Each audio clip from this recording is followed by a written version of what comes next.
Hi, good evening, everyone. I just wanted to do a quick uh, live stream to talk about Thor Industries, which is one of the companies in my portfolio. The main objective is not specifically about Thor, but kind of to share my thought process and how I think about stocks and how I analyze them. So I hope you find this helpful. If you have any questions during as we go through it, you can type them in the chat and I will get to them at the end. Okay, let me just jump into a few slides I put together. This was very last minute, so this won't be extremely polished, but I hope you still find it useful.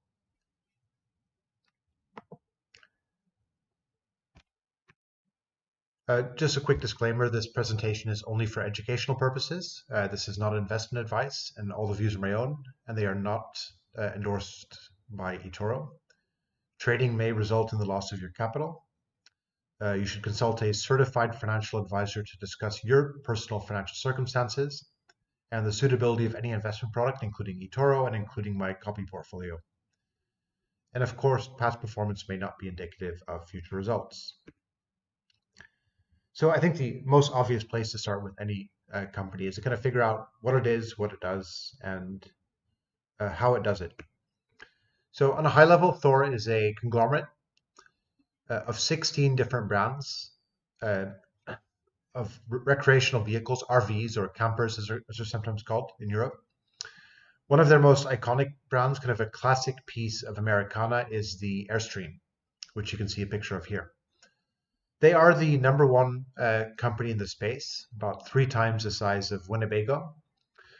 And there are a number of other fairly large companies they're competing against. One of them is called Forest River, which is actually owned by Warren Buffett. They've also acquired 2 apps, Trippers and Togo, which are kind of like travel inspiration, road trip planning style apps. However, as of right now, they are not reporting revenue of these 2 apps independently, so I can only assume that for the time being, they are a small part of the full revenue picture. Now, Thor has kind of 3 types of products it builds, and it's important to understand what parts of the value chain they are participating in. So the first is kind of what they call the Class A coaches. They're basically buses on wheels or land yachts. In this case, Thor buys the chassis from a manufacturer, so they don't actually develop their own engines or drivetrains or suspensions or anything like that. They bring in these chassis, they put an aluminium frame on top, and then they fill that frame with livable stuff like sofas and beds and and televisions. They also have a number of companies involved in the conversion space. Coachman being one of their brands that does that. This is where they buy basically an entire complete vehicle and they convert it into a small recreational vehicle. And finally, and this is obviously not the complete product, this is the frame, for what are called fifth wheels, which are very popular in the US market, which are basically a camper pulled by a large pickup truck. They actually do manufacture the frames themselves. So the first thing I like to study is if a company has multiple business lines and multiple business models, is do the profit margins make sense? And I think in this case, there's no red flags. They do. The highest gross margins are on the pulled recreational vehicles, which makes sense because that's where Thor does the most value adding activity. And the smallest margins are in the conversions, where Thor is doing less work. They're basically just putting in the interior and the wiring and those types of things.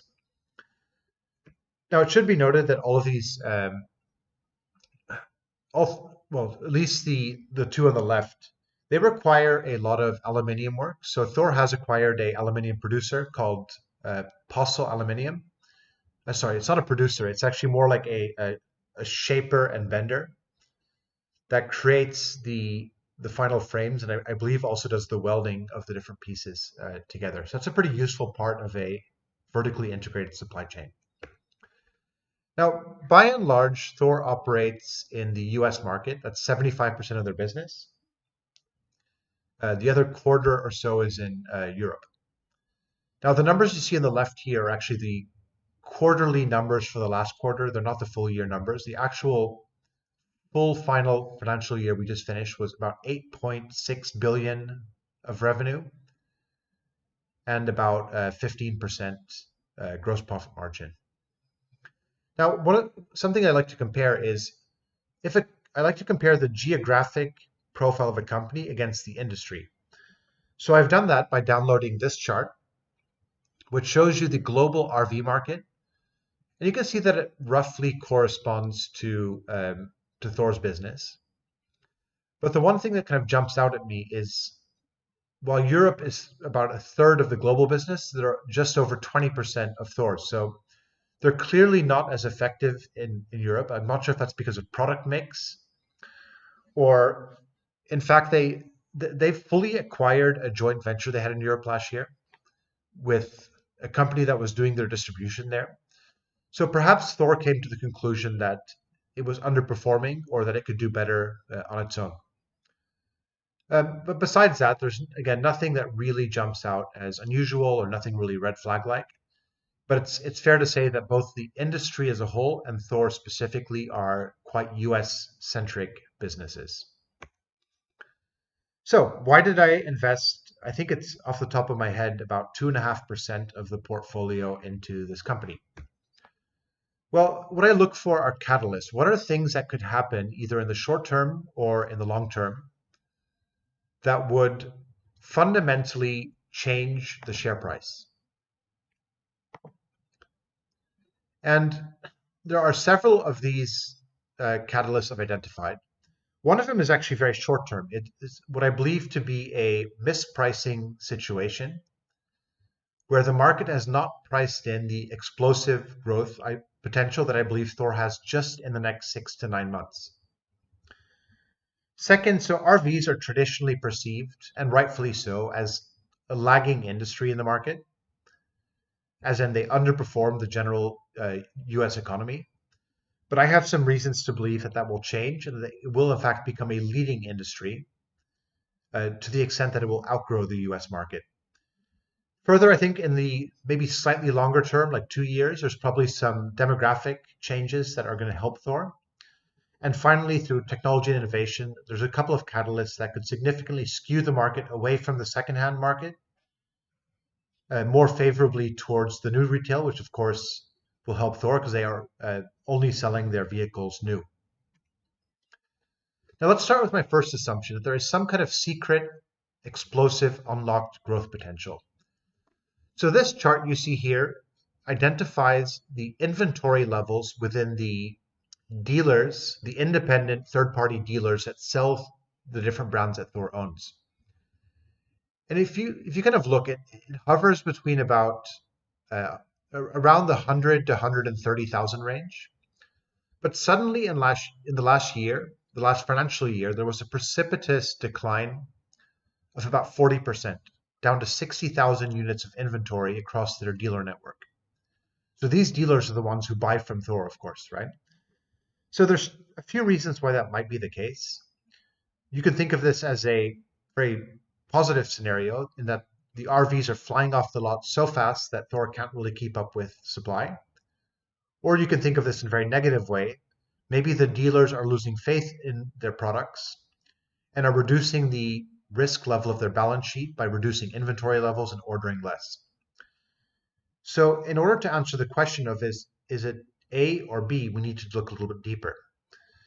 So I found this information. This is the backlog of orders that Thor has, and it's pretty incredible. And if you look at it, at the same time that inventory levels plummeted from about 100,000 down to 60,000, Thor's order backlog more than doubled from where it stood at the end of 2019. They have a $9 billion order book from their dealerships, which is more than their last full year revenue combined, and represents a 200% increase from just a year ago. So that looks extremely good. That suggests that by the end of October last year, there was a huge demand for the products and Thor simply could not ship enough RVs to its dealers to meet all that demand. However, there is still one possible bearish hypothesis here, which is what if Thor didn't meet that demand because they were having problems in their supply chain, like problems building the RVs. So because that's end October data, we had to look at one more thing to feel safe about the conclusion, which is this: that you would expect, if that was true and there were no problems in supply, that there would be a sudden spike in Q1, which just ended, like they just reported this data a week ago. And in fact, if you compare year against year, Q1 net sales, they grew by 17.5% to the tune of 2.5 billion US dollars. And it's worth noting that 2.5 billion is only about 27, 28% of that order book, excluding new orders they got. So in other words, they have at least another 3 quarters ahead of them of potentially explosive growth. And I feel that the market has not realized this or priced it in correctly in any way. So this for me is the biggest potential short-term catalyst for Thor as they ramp up their manufacturing, put these RVs in dealerships, and meet all this unmet demand. And certainly their supply chain suggests that they can do that. Second, this chart, which may be a little bit hard to read over the stream, is a historical unit sales graph of the whole RV industry, starting from 1980 on the left all the way through 2021. Now you can kind of see 3 things about this. First of all, it's generally growing. Unit sales have grown 5 times in the last 30 years. Second, you can see that it's a bit up and down. Like in 2008, 2009, which was obviously the great financial crisis, sales crashed. Maybe more worryingly, in 2019, they also crashed from 483 down to 406, 100,000 RV units sold. So this is something that makes the market nervous. Excuse me. Markets like to see a little bit more consistency. They don't like it when industry suddenly has the bottom fall out by 20%. Now, the biggest problem is that if you calculate this on a compound annual growth rate, it is only 2.6% for every 5-year, or for the last 5 years on an annualized basis. Now, if you compare that to the S&P 500, that has been growing. The companies in the S&P 500 have been growing revenue at 4% per year for the past 5 years. So that's why I say that RVs historically have been a lagging industry. And whenever you have an industry that grows slowly, the market values it less. So Thor's current, as of today, trailing price earnings ratio is 23, while the average of the S&P 500 is 40. So in other words, every dollar of earnings that Thor makes, you can buy as an investor for a 41% discount to a dollar of earning that the average S&P 500 company makes. Now, there's something called the S&P 500 effect. So Thor is not part of the S&P 500 index. It's not one of those 500 companies. The moment a company joins the S&P 500, they tend to have historically a 7 to 8% immediate jump in their share price because passive index funds like S&P 500 ETFs are now forced to buy that company. So if you kind of account for that difference, the discount that Thor is trading at compared to the S&P 500 is minus 38%. Now, again, I don't think that this is a bad thing because their growth has been much slower. It's been 1.4% compounded, slower than the S&P 500. So in order for this to change, we would need to have a very different assumption about Thor moving forward. Actually, I have my slides backwards here. So I've read 3 different industry research reports, which are all suggesting between 5 and 10% compound annual growth rate for the RV industry moving forward. So in other words, it's going to accelerate from about 2.4 up into maybe 6 or 7% or even 10%, depending on who you believe. Which, if you compare it to where the US economy as a whole is going in the next 3 to 4 years, represents a complete reversal of the situation where now the RV industry is outgrowing the US economy as a whole. And in that case, we have to start questioning, hey, does this discount even make sense anymore? because growth companies should be trading at higher earnings, at higher PE ratios than slow growing companies. So I've created this very simple financial model where I've taken the PE ratio of Thor and the S&P 500. The PEG ratio means the price earnings growth. So how fast is the price growing relative to the growth of the profits of the company? If that number is less than 1, that means the stock price is growing faster than the earnings. And if it's less than 1, then earnings are growing faster than the stock price. Now, I have reason to believe that Thor will grow even faster than the kind of market consensus of 0.57. I think there's a reasonable case to be made for 0.45, which means that earnings are basically going to grow twice as fast as share price at today's prices. Well, for the S&P 500, it's the opposite case. So the value of companies is going up faster than they are increasing their profits, which you can very easily and clearly see in the markets today. Now, if you do the math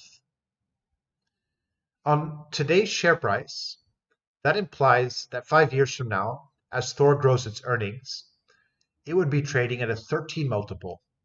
Well, if you do the same math for the S&P 500, which is growing faster than earnings, it would be trading at 56. And I have an even more bullish scenario, which has Thor trading at only 10 to the S&P at 50. So you can see that 38% discount from today in that hypothesis would be an 80% discount.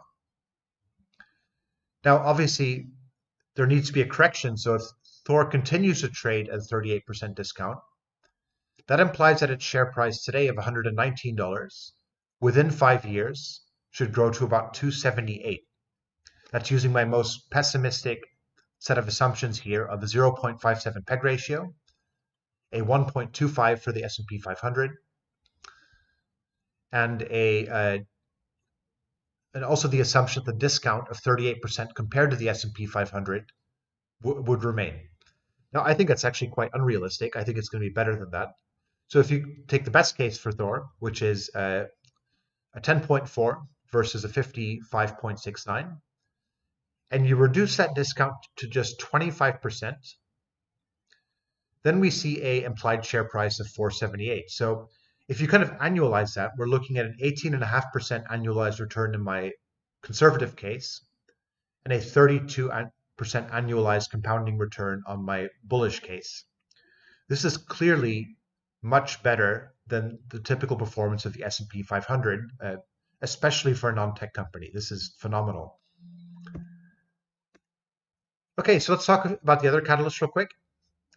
There is a huge, currently correct but quickly changing perception that the very friendly lady on the left here is the typical RV buyer. You know, people who have retired and are looking to spend their post-working years traveling around the US or Australia, taking it easy.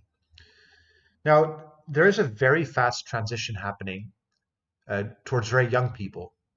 So the age 45 and under category is the fastest growing category, and that is a trend that is accelerating, not decelerating.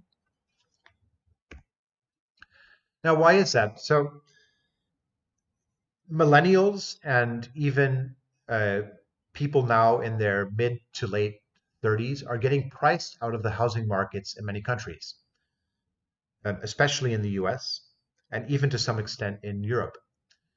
So one of the social consequences of that has been that people live with their parents for much longer periods of time.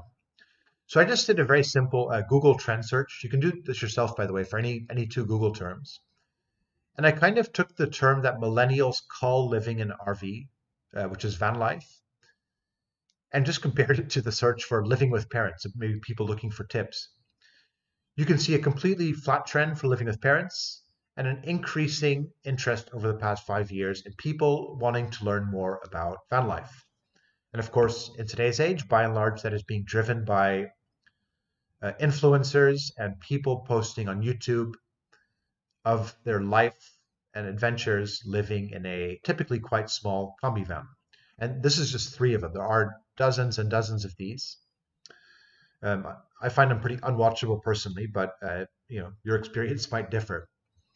So social media is driving this just as much as the housing price. And I actually remember a statistic that about 1 million Americans today live full time in vans or RVs.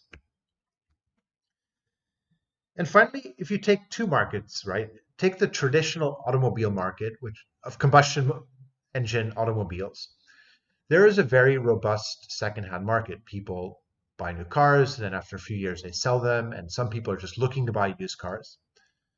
But if you look at industries where technology changes at a faster rate, like computers or televisions, the secondhand market is much less robust because the model from 5 years ago has much less value than the current model.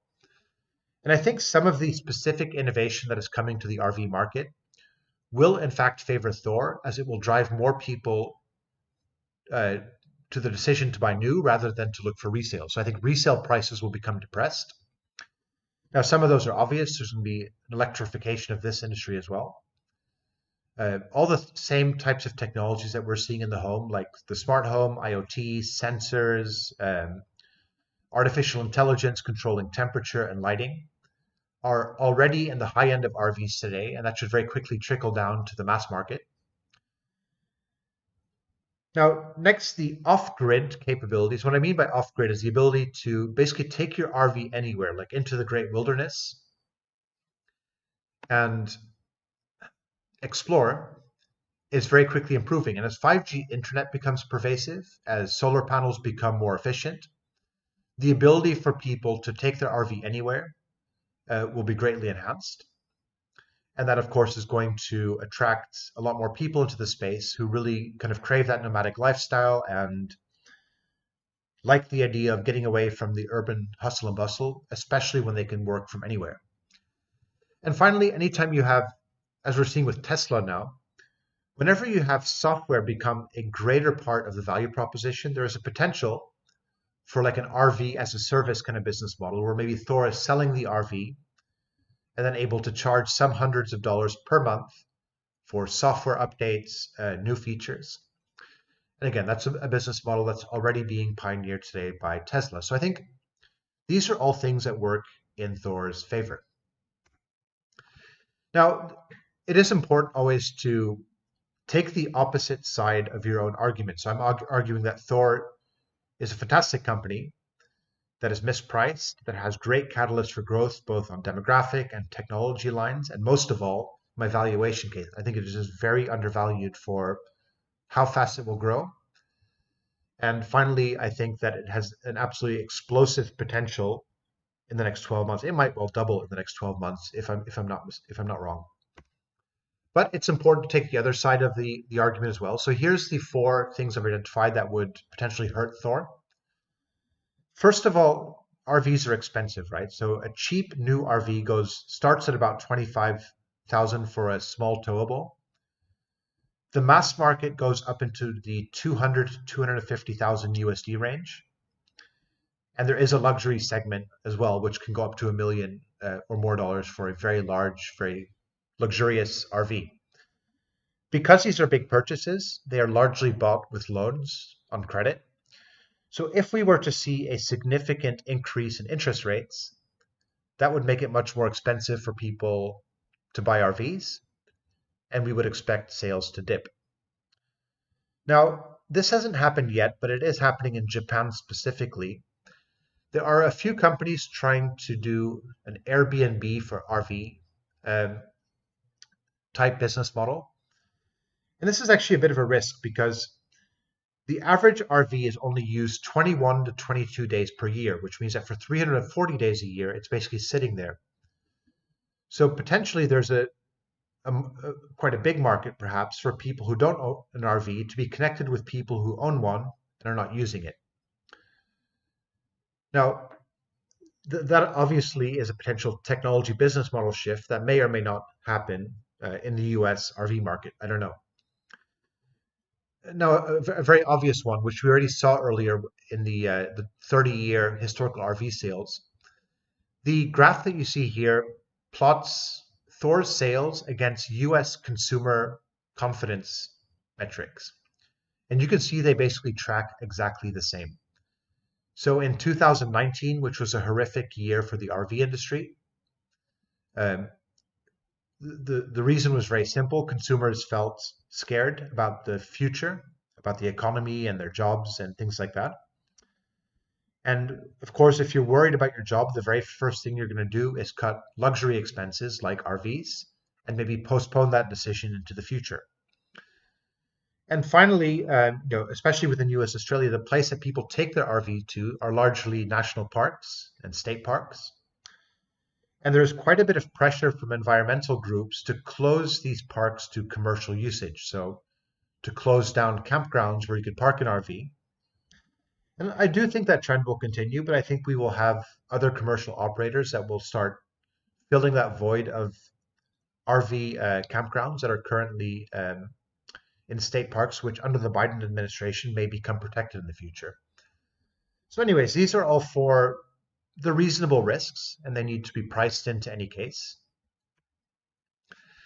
So the last thing I'll touch on, actually, before I talk about why Thor and why not another RV company, the one thing I didn't do in this presentation was go into a very detailed financial analysis of Thor. I thought it would be a bit boring. And it's not something I can very easily explain in 30 minutes. But to give you an overall picture, Thor is a profitable company. It generally, with the exception of 2019, has been growing its earnings. It's got a pretty good track record of generating healthy free cash flow. And that was especially true in the last financial year.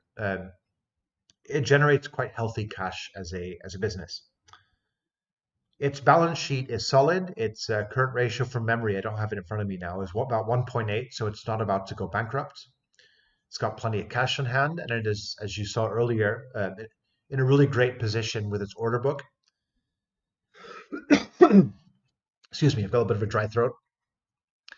So it's a very healthy space. If you can go to Yahoo Finance and look at all the numbers yourself, but it's overall a very financially healthy company. Now, the other kind of logical company to consider instead of Thor is Winnebago. Winnebago is about 3 times smaller, but they do have a very prestigious brand, and they do actually, in some ways, outperform Thor from a profitability point of view. Winnebago tends to be more consistent in growing its profits in line with revenue. Um, so its compound annual growth rates of its profits compared to Thor's are superior, actually. And it's priced around a similar earnings multiple to Thor.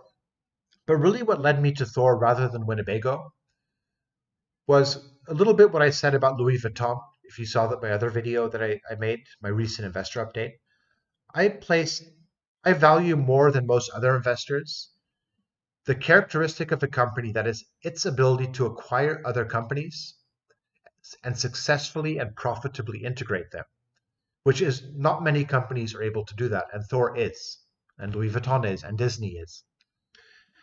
If a company can do that, which again, most are not very good at, this to some extent future-proofs your investment, because let's say that the industry moves against Thor's current portfolio. Let's say it moves to, for example, micro RVs, or let's say that the Asian market suddenly opens up and RVs become a big thing in China and Thor's not really ready for it. Because Thor has this operational expertise to go buy another company and they've got the cash to do it, and they've definitely got the credit rating to do it, to go borrow money, this basically insulates them from future moves in the industry that go against them. Because if it does go against them, they'll simply go buy a company that will meet that need. Most recently, last year, Thor acquired a company called Hyman, Hyman, which is kind of a more luxurious, higher end positioned RV manufacturer. But they have been doing this time and time again for the past 20 or so years. So that is why I preferred Thor to Winnebago, though really from a purely financial point of view, from a historical financial point of view, Winnebago probably is a slightly better company than Thor. Though that being said, Thor has this massive catalyst of a record low inventory levels and record high order book. And in my rough opinion, it will probably outperform Winnebago by at least 20 or 30% in terms of its stock price. So that's it. I hope it was helpful and not too not too boring. So I do have about a 10-20 second delay from you guys in the chat, but if there's anything that I could answer, please just let me know in the chat. I will probably stop the video here for when I upload it.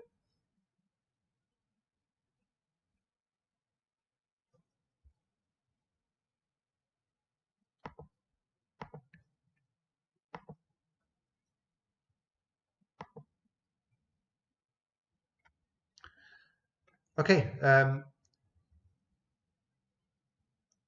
don't see any current questions. It might be the lag in the video. So if there's none, I'll just stop the stream here. I'll upload this later to YouTube. If you have any questions, however, you can feel free to find me in the Discord. If you're watching this and you're not from the Discord, then you can find the link to the Discord in the pinned post on my eToro feed. Hope you enjoyed it. Hope it was interesting and you kind of gave you a bit of insight into how I analyze companies and stocks. Take care, everyone. Bye-bye. And thanks again for the trust with your copies.